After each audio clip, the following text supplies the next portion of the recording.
जँ मैथिली साहित्यसँ हरिमोहन झाके नाम हटा देल जाय तऽ हास्य व्यङ्गक एकटा पूरा युग अधूरा भऽ जायत।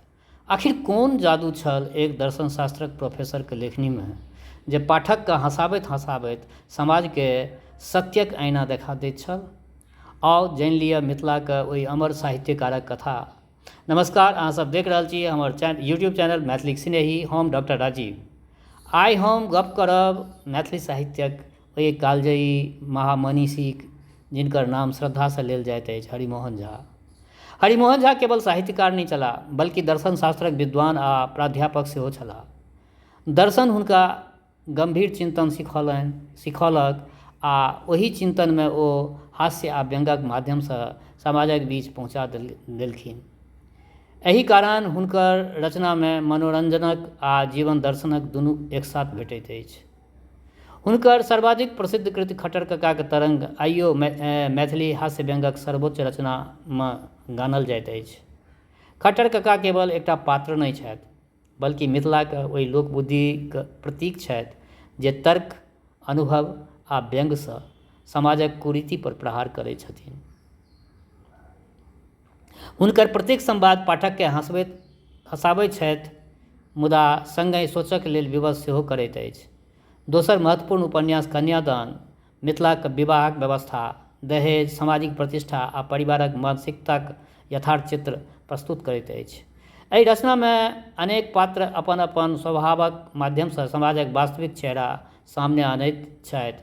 ई उपन्यास केवल कथा नहि, बल्कि सामाजिक सुधारक दस्तावेज मानल जाइत अछि।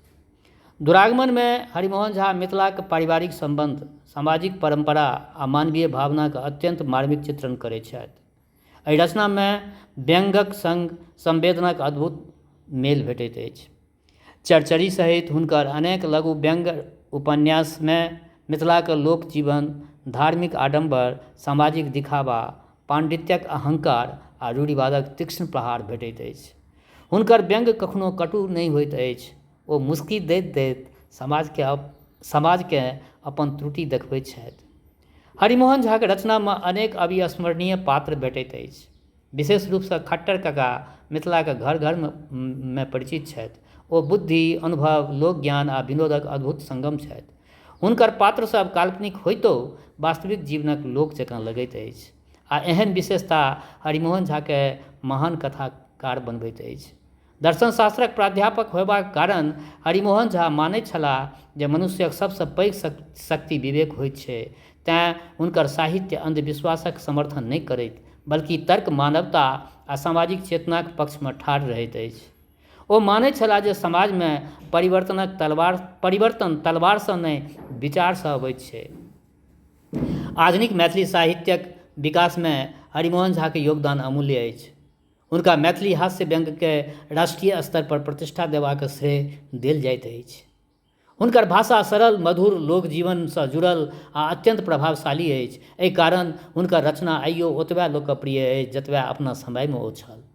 अन्तमे हरिमोहन झा हमरा ई शिक्षा दैत छथि हमरा सबके जे साहित्य केवल मनोरञ्जनक साधन नहि, बल्कि समाजके सही दिशा देखबाक माध्यम सेहो अछि।